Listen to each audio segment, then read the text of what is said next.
जय हिंद दोस्तों, आप सभी का स्वागत है अपने परिवार अनीश अवस्थी एकेडमी में। मैं आशा करता हूँ आप स्वस्थ होंगे, मस्त होंगे।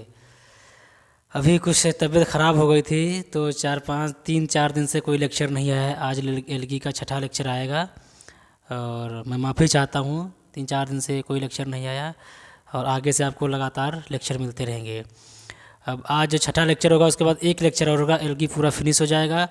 और आप लोग देख लीजिएगा इसके जो एलगी मैंने फिनिश किया चैप्टर एलगी, इसके सारे क्वेश्चन आप लगा के देखिएगा, कहीं से कोई क्वेश्चन नहीं जाएगा। मैंने कोई भी जनरल अलग से नहीं पढ़ाया, लेकिन कोई भी क्वेश्चन बाहर से नहीं जाएगा।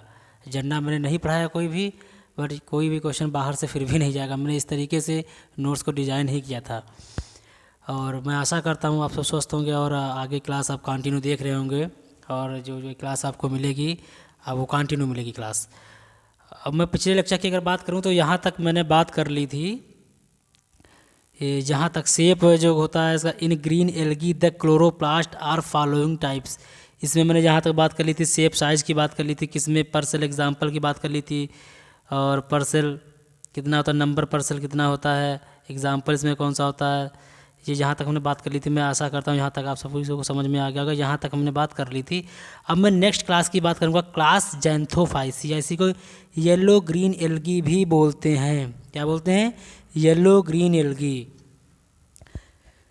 अब जैंथोफाइसी में मैं पहला अगर पॉइंट की बात करूँ उसमें, तो ये कैसा होता है, ये क्या था, yellow green terrestrial and prefer moist and सैडी places. ये कहाँ ग्रो करते हैं? टेरेस्ट्रियल होते हैं। प्रीफर कहाँ करते हैं? ये मॉइस्ट एंड सैडी प्लेसेस, छायादार वृक्ष, मतलब नम और छायादार वृक्ष, मतलब नम और छायादार जगहों पर ये ग्रो करते हैं।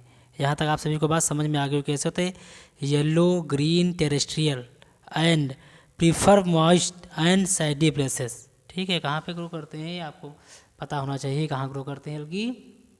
ये जहाँ पे छायादार जगह होती है, मॉइस्ट मतलब नमदार और छायादार जहाँ जगह होती है वहाँ पे ग्रो करते हैं। मेरा गला अभी भी सही नहीं, मैं आशा करता हूँ मेरी आवाज़ आप सभी तक पहुँच रही होगी अच्छे से, और कोशिश करिएगा वॉल्यूम थोड़ा बढ़ा लीजिएगा क्योंकि गले में थोड़ा प्रॉब्लम अभी भी है। पर मैं आगे से सारी क्लासेस लगातार करूँगा। इसके बाद जो अगला जो मेरा चैप्टर आएगा वो फंजाई होगा। कौन सा होगा? फंजाई। फंजाई में फिर शुरू करूँगा, उसमें भी 3-4-5 लेक्चर होंगे, वो भी फिनिश हो जाएगी। अगर हम दूसरे पॉइंट, पहला पॉइंट मैंने क्या था, yellow green terrestrial and prefer moist and सैडी places. यहाँ तक आप सभी को बात समझ में आ गई हो। दूसरी कहते हैं, दूसरा पॉइंट क्या, प्लांट बॉडी इज सिनोसिटिक। आपको मैंने पहले बताया था प्लांट बॉडी कैसी होती है, सिनोसिटिक। सिनोसिटिक का मतलब मैंने बता दिया था, हालांकि मैंने ब्रैकेट में लिख भी दिया है। कैसा होता है? Multi nuclear. सिनोसिटिक का मतलब भी होता है मल्टी न्यूक्लियर, एक से ज़्यादा न्यूक्लियस जहाँ पे होते हैं उसको क्या बोलते हैं? Multi nucleate. तो ये बात आप सभी को अच्छे से समझ में आ गई हो कैसा होता है, इसकी प्लांट बॉडी कैसी होती है, सिनोसिटिक होती है, यानी कि मल्टी न्यूक्लिएट होती है, ट्यूब्यूलर होती है, ब्रांच्ड होती है, नॉन सेप्टेड एंड सिफाइनोसियस। कैसी होती है? इसमें जो बॉडी ट्यूबुलर होती है, ट्यूब लाइक होता है, इसकी बॉडी ट्यूब लाइक होती है, ब्रांच की तरीके से होती है। आप यहाँ पे देख सकते हैं, ये आप जो दिखा, ये जो है आप देख सकते हैं यहाँ पे कैसी होती है, ब्रांच की तरह होती है। कैसी होती है? ब्रांच की तरह होती है। कैसी होती है? देखिए यहाँ पे ब्रांच लाइक है, स्ट्रक्चर इस तरह से बना हुआ। अब कैसी होती? नॉन सेप्टेड, मतलब इस तरीके से होगा अगर, ठीक है। और इसमें अगर इस तरीके से सेप्टा, ये होते क्या होते हैं? सेप्टा होते हैं। ये यहाँ पे कोई सेप्टा है नहीं है ना यहाँ पे, तो इसकी बॉडी कैसी होती है? ट्यूबुलर, ट्यूब की तरह है। देखो इस तरीके से ट्यूब लाइक स्ट्रक्चर बना हुआ है। तो कैसी इसकी बॉडी होती है? इसकी बॉडी ट्यूबुलर होती है, ब्रांच्ड होती है, नॉन सेप्टेड होती है, सिफोनिसियस होती है। ठीक है, यहाँ तक आप सभी को बात समझ में आ गई होगी, मैं आशा करता हूँ। इसकी प्लांट बॉडी सिनोसिटिक होती है, यानी कि देखिए यहाँ पर न्यूक्लियाई कितने हैं? एक से ज़्यादा हैं, यानी कि मल्टी न्यूक्लिएट है। इसी को हम क्या बोलते हैं? सिनोसिटिक। ठीक है, इसके लिए टर्म क्या यूज करते हैं मल्टी न्यूक्लिएट के लिए? सिनोसिटिक।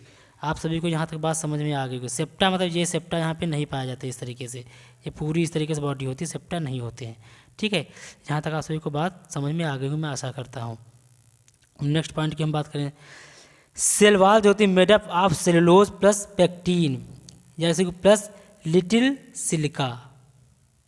कैसी होती है इसकी जो सेल वॉल होती है, मेडअप किसकी बनी होती है? सेलुलोज की बनी होती है, plus pectin plus little silica. ये बात आपको यहाँ तक समझिए, ये चीज़ ध्यान रखना कि यही चीज़ ये चीज़ पूछी जाती है। एक तो इसका फूड मटेरियल पूछा जाता है और सेल वॉल पूछी जाती है। जहाँ तक आप सभी को बात समझ में आ गई होगी मैं आशा करता हूँ। अब पिगमेंट की अगर बात करें हम तो पिगमेंट इसके, ठीक, इसमें पिगमेंट कौन सा होता है? क्लोरोफिल ए होता है, क्लोरोफिल सी होता है, बीटा कैरोटीन्स होता है और जैंथोफिल होता है। ठीक, पिगमेंट कैसा होता है? क्लोरोफिल ए होता है, क्लोरोफिल सी होता है, बीटा कैरोटीन्स होता है और जैंथोफिल होता है। ये बात आप सभी को समझ में आ गई होगी मैं आशा करता हूँ। अब नेक्स्ट पॉइंट की हम बात करेंगे, इसकी रिजर्व फूड की बात करेंगे। ठीक, ये पूछा जाता है, बहुत इंपॉर्टेंट, वेरी वेरी इंपॉर्टेंट। कैसे? वेरी वेरी इंपॉर्टेंट है ये। Reserve food material is oil. इसका जो रिजर्व फूड होता है क्या होता है? ऑयल होता है। क्या होता है? ऑयल। ये चीज़ जहाँ तक समझ में आ गई होगी, reserve food material is oil. क्या होता है इसका रिजर्व फूड? ऑयल होता है। अब नेक्स्ट पॉइंट की बात करेंगे हम। Asexual reproduction takes place by, मतलब ए सेक्सुअल जो रिप्रोडक्शन होता है कई तरह से होता है। जैसे कि नंबर 1 क्या है? जूस्पोर होता है, हाइप्नोस्पोर होता है, फिर एकाइनेट्स होता है। ठीक है, यहाँ तक आप सभी को बात समझ में आ गई होगी। कैसा होता है? जूस्पोर होता है, हिप्नोस्पोर होता है और एकाइनेट्स होता है। अब एकाइनेट्स हम पूछा जाता है, कहीं कहीं पे एकाइनेट्स पूछ लिया जाता है। एकाइनेट्स के बारे में मैंने यहीं पे लिख दिया। कैसा होता है? स्मॉल पीसेस, इसके जो टुकड़े होते हैं, स्मॉल टुकड़े होते हैं, सब पीसेस। क्या होता है? स्मॉल पीसेस लिखा हुआ है, स्मॉल पीसेस थिक, मतलब क्या? मोटा, thick ward and formed during unfavourable condition. ये चीज़ आप यहाँ तक समझ में आ गई होगी मैं आशा करता हूँ। एकाइनेट्स के बारे में मैंने यहीं पे लिख दिया। कैसा? स्मॉल पीसेस थिक वार्ड, मतलब वाल जो होती है मोटी होती है, थिक होती है। Small pieces thick ward and form during unfavourable condition. ठीक है, यहाँ तक आप सभी को बात समझ में आ गई होगी मैं आशा करता हूँ। ठीक है, अब नेक्स्ट हम इसका थोड़ा डायग्राम देख लेते हैं। अब देखिए एकाइनेट्स, देखो इस तरीके से कुछ बॉडी बनी हुई है। ठीक है, इसमें गोल गोल इस तरीके से कुछ लग रहे हैं, ये बने हुए हैं। इसको हम क्या बोलते हैं? यही एकाइनेट्स होते हैं। कैसे होते हैं? Thick walled. इसकी वाल देखो मोटी होती है, थिक वाल्ड होते हैं। और क्या होते हैं? पीसेस देखो है कि उस टुकड़े टाइप में बने हुए हैं। इसी को हम क्या बोलते हैं? एकाइनेट्स बोलते हैं। ये चीज़ यहाँ तक समझ में आ गई मैं आशा करता हूँ। अब नेक्स्ट ये चीज़ पूछी जाती है, गैंगोसरा स्टेज पूछा जाती है। मेनली जो गैंगोसरा स्टेज होती है एल्गी में पाई जाती है। ठीक है, चैटरेंसिया स्टेज आपको पढ़ाएंगे आगे, लेकिन अभी आप गैंगोसरा स्टेज के बारे में जानिए। गैंगोसरा स्टेज होती है, ये किस में पाई जाती है? ये जो पाई जाती है किस में पाई जाती है? पाई तो जाती है एल्गी में, लेकिन मोस्टली फाउंड इन वाउकेरिया। ये मोस्टली किस में पाई जाती है? किस एल्गी में? वैसा जनरली तो एल्गी में पाई जाती है, बट मोस्टली किस में पाई जाती है? वाउकेरिया में पाई जाती है। एल्गी में भी किस में पाई जाती है? ज़्यादा से ज़्यादा वाउकेरिया में पाई जाती है। अब एक गैंगोसरा स्टेज होती क्या है? चैन ऑफ एकाइनेट्स, एकाइनेट्स की चैन बनती चली जाती है, उसको हम क्या बोलते हैं? एक श्रृंखला।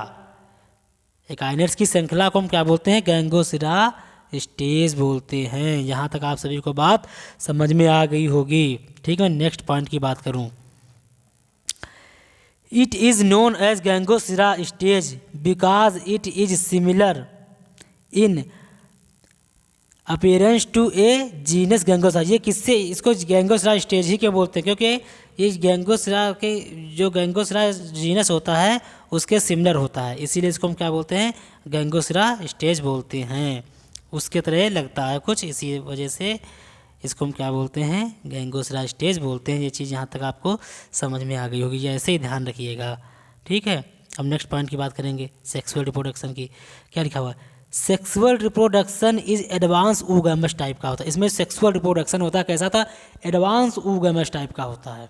ठीक, उसमें पहले देखेंगे किसमें होता है ये sexual reproduction is advance oogamous type का। किसमें होता है? एक तो होता है वाउकेरिया में होता है, बटेरियम में होता है, बोट्रिडियम में होता है और प्रोटोसाइफॉन में होता है और ट्राइबोनिमा में होता है।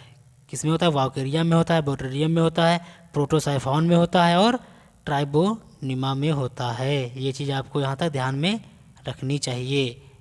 ठीक है, अब नेक्स्ट पॉइंट की हम बात करेंगे। जो अगला क्लास हम पढ़ेंगे वो कौन सा होता है? क्लास पियोफाइसी को ब्राउन एल्गी भी बोलते हैं। अब नेक्स्ट जो क्लास रहेगा वो क्या रहेगा? क्लास पियोफाइसी। इसको हम क्या बोलते हैं? ब्राउन एल्गी भी बोलते हैं। ब्रैकेट में मैंने लिख दिया है, इसको क्या बोलते हैं? ब्राउन एल्गी भी बोलते हैं। ये चीज़ आपको यहाँ तक समझ में आ गई होगी। अब इसके बारे में देखो, थोड़ा जनरल चीज़ें जान लेते हैं। इसमें क्या होता है, जायंट एल्गी को जायंट एल्गी बोलते हैं, गल्फ वीड भी बोलते हैं एंड सी वीड भी बोलते हैं। इसको हम क्या बोलते हैं, क्लास फियोफाइसी को हम क्या बोलते हैं, ब्राउन एल्गी को एक तो जायंट एल्गी बोलते हैं, गल्फ वीड बोलते हैं एंड सी वीड भी बोलते हैं। ठीक, लार्ज साइज एंड एक्सक्यूवली इस क्या बोलते हैं इसको, लार्ज साइज होते हैं, एक्सक्यूसिवली होती है, कैसी होती है, मैरीन होती है, एक्सक्यूसिवली कैसी होती है, मैरीन होती है। ये चीज़ आपको ध्यान में रखना होगा, लार्जेस्ट होती है साइज में एंड एक्सक्यूसिवली कैसी होती है, मैरीन भी होती है। अब देखिए माइक्रोसिस्टिस ये क्या होता है, ये लार्जेस्ट एल्गा होता है, मैंने पहले बता दिया था। ठीक है, इसी में आता है। ठीक है, अब देखिए ये चीज़ यहाँ पे बहुत ज़रूरी है, ध्यान रखनी है। यहाँ पे हमने एनसीईआरटी की लाइन भी यूज करी है, सेल वाल क्या लिखा हुआ, cell wall made up of cellulose पर फ्यूसिन, क्या है, फ्यूसिनिक एसिड प्लस एल्जीनिक एसिड। ठीक है, ऐसी को एल्जीन भी बोलते हैं, क्या बोलते हैं, एल्जीन भी बोलते हैं। सेल वाल किसकी बनी होती है, सेलुलोज की बनी होती है, प्लस फ्यूसिनिक एसिड की बनी होती है, फिर एल्जीनिक एसिड की भी बनी होती है। अब ये चीज़ यहाँ पे ध्यान देने वाली है, ज़रा अच्छे से ध्यान दीजिएगा। एनसीईआरटी में जो लिखा हुआ है इसकी सेल वाल, लिखा हुआ है सेल वाल, आउटर साइड जो होती है वो एल्जीनिक एसिड की बनी होती है, इसको एल्जीन भी बोलते हैं, एल्जीन भी बोलते हैं। और इनर जो होती है साइड जो होती है वो किसकी बनती है, सेलुलोज की बनी होती है। ये चीज़ भी ध्यान रखनी है, सेल वाल वैसे किसकी बनी होती है, सेलुलोज की बनी होती है, फ्यूसिनिक एसिड की बनी होती है, एल्जीनिक एसिड की बनी होती है, प्लस एल्जीनिक एसिड की। बट एनसीईआरटी में जो लिखा हुआ है वो भी मैंने लाइन लिख दी, यहाँ पे मैंने एनसीईआरटी लिख भी दिया है। सेल वाल जिसकी होती है आउटर साइड होती है वो एल्जीनिक एसिड की बनी होती है, इनर साइड जो होती है वो सेलुलोज की बनी होती है। ये चीज़ आपको ध्यान में रखनी है। ठीक, अब पिगमेंट की हम बात करें, पिगमेंट में से क्या, क्लोरेला मतलब क्लोरोफिल, पिगमेंट में कौन सा, क्लोरोफिल ए पाया जाता है, क्लोरोफिल सी पाया जाता है, बीटा कैरोटीन्स पाया जाता है और फ्यूकोजैंथीन भी पाई जाती है। क्या पाई जाती है, फ्यूकोजैंथीन पाया जाता है। अब रिजर्व फूड की हम बात करें अगर तो रिजर्व फूड मटेरियल इज लैमेरीन, क्या है, लैमिनेरीन एंड मैनिटॉल, क्या होता है, मैनिटॉल पाया जाता है। और रिजर्व फूड्स में क्या होता है, रिजर्व फूड मटेरियल इज लैमिनेरीन, ठीक है, और मैनिटॉल, ये ध्यान में रखना है। लैमिनेरीन एंड मैनिटॉल इसमें जो होता है रिजर्व फूड पाया जाता है। ये चीज़ ध्यान में रखनी, चीज़ पूछी जाती है। नेक्स्ट पॉइंट की अगर हम बात करें, flagellated structure consist of a pair of laterally inserted unequal flagella. इसमें जो होता है फ्लैजिला जो होता है वो पेयर में पाया जाता है, लेटरली पाया जाता है। इसमें लेटरल साइड से निकलता है फ्लैजिला, वो भी अनइक्वल टाइप का होता है। ठीक है, अनइक्वल फ्लैजिला पाया जाता है, वो भी अभी हम बात आगे करेंगे। इसमें क्या होता है, फ्लैजिलेटेड स्ट्रक्चर पाया जाता है। ठीक है, पेयर में दो पाए जाते हैं, लेटरल साइड से निकलते हैं। ठीक है, अनइक्वल होते हैं।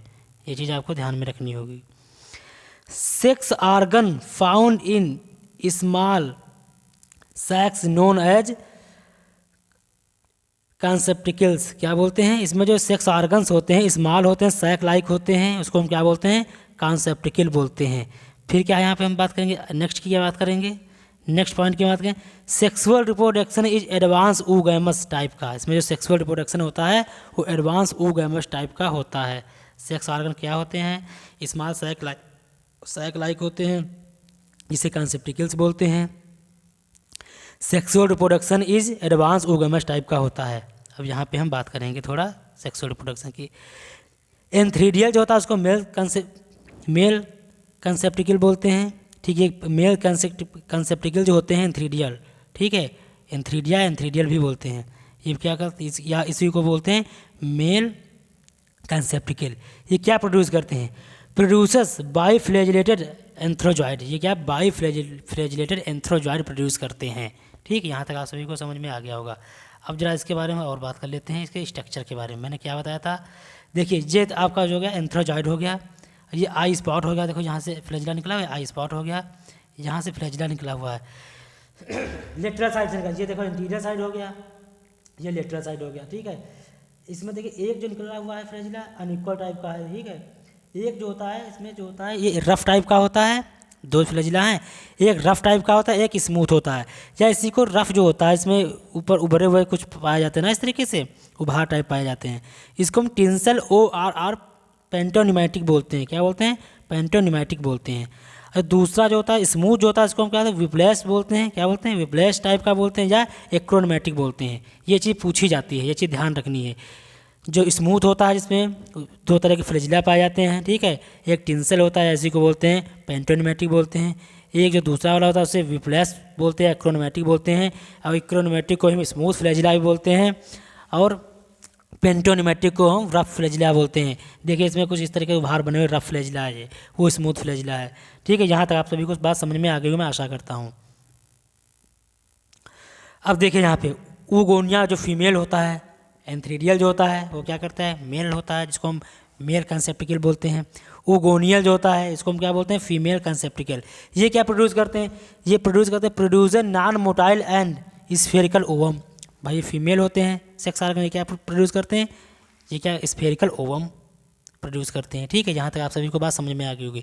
इसके कुछ एग्जाम्पल देख लेते हैं। एग्जाम्पल जो पूछे जाते हैं उसके बारे में लिख भी दिया है और बाकी ऐसे डायरेक्ट एग्जाम्पल ही पूछ लिए जाते हैं। ठीक है, जिसके बारे में जो पूछा जाता है वो भी मैंने लिख दिया है, कोई दिक्कत नहीं होगी। थोड़ा जुकाम है, सॉरी। देखिए एक्टोकार्पस की पहले हम बात करेंगे। ये क्या होता है? आइसोमॉर्फिक होता है, अल्टरनेशन ऑफ जनरेशन इसमें पाई जाती है। क्या आइसोमॉर्फिक होता है, अल्टरनेशन ऑफ जनरेशन। ठीक है, ये बात आपको यहाँ तक समझ में आ गई होगी। अब थोड़ा एक्टोकार्पस के बारे में थोड़ा हम पढ़ लेते हैं। इसके बारे में ये ट्राईथैलिक, इसमें ट्राईथैलिक ग्रोथ पाई जाती है, found in Ectocarpus. Trithallic growth found in Ectocarpus. ठीक है, ये trithallic growth found in Ectocarpus पूछा जाता है कि ट्राईथैलिक ग्रोथ किसमें पाई जाती है, तो आप उसमें क्या बताएंगे? Ectocarpus. क्लम formation found in Ectocarpus, मैंने बताया था क्लम फॉर्मेशन जो होता है एक्टोकार्पस में पाया जाता है। और उसमें मैंने क्या बताया था, देखो याद नहीं आ रहा है। यहाँ पे याद रखिएगा, क्लम फॉर्मेशन के बारे में जरूर याद रखिएगा। एक्टोकार्पस में क्लम फॉर्मेशन। ऊडोगोनी में क्या पाया जाता है? कैप्सल पाई जाती है। हाँ सॉरी, ऊडोगोनी में कैप्सल पूछी जाती है, एक्टोकार्पस में क्लम फॉर्मेशन पूछा जाता है। यहाँ पे एक्टोकार्पस में क्लम फॉर्मेशन पाया जाता है। और क्या होता है? तीसरा पॉइंट क्या है? यूनिलैकुलर एंड प्लूरिलैकुलर स्पोरेंजियम। इसमें जो होते हैं स्पोरेंजियम कैसे होते हैं? यूनिलैकुलर होते हैं और प्लूरिलैकुलर होते हैं। पूछा जाएगा सवाल यूनिलैकुलर और प्लूरिलैकुलर स्पोरेंजियम किस में पाए जाते हैं, तो आप क्या बताएंगे? एक्टोकार्पस। ठीक है, यहाँ तक आप सभी को बात समझ में आ गई होती। और ट्राईथैलिक ग्रोथ भी पाई जाती है, क्लम फॉर्मेशन भी एक्टोकार्पस में पाया जाता है, यूनिलैकुलर एंड प्लूरिलैकुलर स्पोरेंजियम भी इसी में पाया जाता है। अब थोड़ा हम बात करेंगे ये क्लम फॉर्मेशन होता क्या है। क्लम फॉर्मेशन होता ये है कि ये देखो आपका क्या हो गया, ये आपका मैंने बता दिया। यहाँ पे ये फीमेल गैमीट हो गया। इससे जो होते हैं कई फीमेल गैमीट होता है, इससे कई मेल गैमीट जुड़ जाते हैं जाके इस तरीके से। तो देखो क्लम की तरह बना लेते हैं। ठीक है, क्लम की तरह बना लेते हैं। इसी को हम क्या बोलते हैं? क्लम फॉर्मेशन बोलते हैं। भाई मेल जो होती है, फीमेल जो होती है, फीमेल के पास मेल तो जाने की कोशिश करेंगे, बहुत सारे मेल आ जाते हैं, तो इसी तरह ऐसे याद रखिएगा। तो यहाँ पे एक स्ट्रक्चर क्रिएट हो जाता है, जिसको हम क्या बोलते हैं? इस स्ट्रक्चर को ही हम बोलते हैं क्लम फॉर्मेशन। देखो जो फीमेल्स गैमेट से कई मेल गैमेट जुड़े हुए हैं इस तरीके से, इसको हम क्या बोलते हैं? क्लम फॉर्मेशन। ये स्ट्रक्चर क्लम फॉर्मेशन का है। ठीक है, चलिए अब नेक्स्ट बात करते हैं। लैमिनेरिया, दूसरा एग्जांपल लैमिनेरिया। लैमिनेरिया का है हेट्रोमॉर्फिक होता है, अल्टरनेशन ऑफ जनरेशन इसमें पाई जाती है। ठीक है, तीसरा सारगासम होगा, इसको गल्फ वीड भी बोलते हैं, या इसी को इन India Sargassum found in Okha. ठीक है, in India Sargassum found in Okha, only one egg found in. Sargassum में केवल एक ही एग पाया जाता है, ये चीज़ ध्यान रखनी, पूछा जाता है। सारगासम में ओनली वन एग फाउंड, ठीक, पाया जाता है। अब नेक्स्ट हम फ्यूकस की बात करें। फ्यूकस में जो होता है, फ्यूकस में 8 एग पाए जाते हैं। कितने? 8 एग पाए जाते हैं फ्यूकस में। ठीक है, अब हम बात करेंगे माइक्रोसिस्टिस की बात करेंगे। ये लार्जेस्ट मैंने बताया था माइक्रोसिस्टिस और मैक्रोसिस्टिस याद रखना है। ठीक है, माइक्रोसिस्टिस जो होता है ये लार्जेस्ट एल्गा है। ये भी मैंने कई बार बताया, जितनी बार मैंने पढ़ाया है ये नाम आया है माइक्रोसिस्टिस का, मैंने बताया लार्जेस्ट एल्गा होता है। डिक्टियोटा की बात हम करें, ये भी इसी में आता है। ठीक है, डिक्टियोटा नंबर 6 एग्जाम्पल डिक्टियोटा हो गया। नंबर 7 लिसोनिया हो गया। नंबर 7 क्या हो गया? लिसोनिया हो गया। नंबर 8 क्या होगा? एक्लोनिया हो गया। और नंबर 9 इसको फिल्म हो गया। ठीक है, यहाँ तक आप सभी को बात समझ में आ गई, मैं आशा करता हूँ। ठीक है, thank you, okay, thank you. यहीं तक लेक्चर था। मैंने क्या क्या पढ़ लिया एक बार देख लेते हैं। मैंने पूरा जितना पढ़ाया था एक बार देख लेते हैं। मैंने यहाँ से पढ़ाया क्लास जेंथोफाइसी की मैंने बात करी। ठीक है, इसमें मैंने सेलवाल वगैरह पिगमेंट ये सब की बात कर ली, गैंगुलर सिरा स्टेज की बात कर ली, फिर क्लास फियोफाइसी की मैंने बात करी, इसे ब्राउन अलगा बोलते हैं, इसके बारे में भी मैंने बात कर ली अच्छे से। ठीक है, क्लम फॉर्मेशन की बात कर ली, एक्टोकार्पस की बात कर ली हमने। ठीक है, इसके जितने भी लेमिनेरिया हो गया, सारगासम हो गया, फ्यूकस हो गया, मैक्रोसिस्टिस हो गया, डिक्टियोटा हो गया, और तुम्हारा ये लिसोनिया हो गया, क्लोनिया हो गया, इसको फिल्म हो गया, ये सारी हमने बात कर ली है। ठीक है, अब थोड़ा एल्गी में बचा हुआ, thank you, okay, thank you, थोड़ा एल्गी में बचा हुआ है। मैं नेक्स्ट लेक्चर में एल्गी पूरा फिनिश कर दूंगा, तो बस थोड़ा सा 10-15 मिनट की क्लास होगी, एल्गी पूरा फिनिश हो जाएगा। थोड़ा सा बचा हुआ है, मैं फिनिश करना चाहता तो आज ही कर लेता, बट कुछ गले में दिक्कत है, इसलिए कल लेक्चर वो आएगा और ये पूरी तरीके से फिनिश हो जाएगा एल्गी। उसके बाद हम करेंगे फंजाई की शुरुआत करेंगे। किसकी शुरुआत करेंगे? फंजाई की। आप भरोसा रखिए, जितना मैंने पढ़ाया है आप यहाँ पे जाइएगा, देख लीजिएगा, सारे क्वेश्चन लगा के जितनी मैंने एल्गी बताई है। मैंने कोई भी जनरा नहीं पढ़ाया, बट फिर भी क्वेश्चन यहाँ से नहीं जाएगा, मैं दावे के साथ कहता हूँ। ठीक है, यहाँ से कोई भी क्वेश्चन बाहर नहीं जाएगा। आप लगाइएगा एल्गी का। ठीक है, एल्गी का लेक्चर देखिएगा और सारे, और उसके बाद आप एल्गी का प्रैक्टिस सेट लगाइएगा, एल्गी के क्वेश्चंस करिएगा प्रीवियस ईयर के, देखिएगा कोई क्वेश्चन बाहर से नहीं जाएगा। अब अगली बार हम जो बात करेंगे वो किसकी बात करेंगे? वो हम फंजाई की बात करेंगे। चैप्टर 2 जो मेरा आएगा काहे का आएगा? फंजाई का। ठीक है, फंजाई शुरू करेंगे। ठीक है, आप ऐसे ही सबको, ठीक है, ओके, थैंक यू, धन्यवाद। आप मेरी वीडियो को देखिएगा और शेयर करिएगा, ज़्यादा से ज़्यादा शेयर करिए, लाइक करिए, मेरे चैनल को सब्सक्राइब करिएगा। ठीक है, मैं आशा करता हूँ आप सब स्वस्थ होंगे और वीडियो देखते रहिए, पढ़ाई करते रहिए। मैं एग्ज़ाम से पहले पूरा फिनिश करा दूंगा कोर्स। इसके बाद फंजाई के बाद मैं जूलॉजी का पोर्शन उठाऊँगा, जूलॉजी पढ़ाऊँगा। ठीक है, यहाँ तक मैं आशा करता हूँ आप सब अच्छे से पढ़ रहे होंगे। और कुछ तबीयत ख़राब होने के कारण मैं 2-3 लेक्चर नहीं ला पाया, जो 2-3 दिन, और मैं जल्दी कल मैं फिनिश कर दूंगा, पूरा एल्गी कल फिनिश हो जाएगा, फिर फंजाई शुरू करूंगा। और मैं आशा करता हूं आप सब मेरे चैनल को शेयर करिए, लाइक करिए, सब्सक्राइब करिए। Okay, thank you.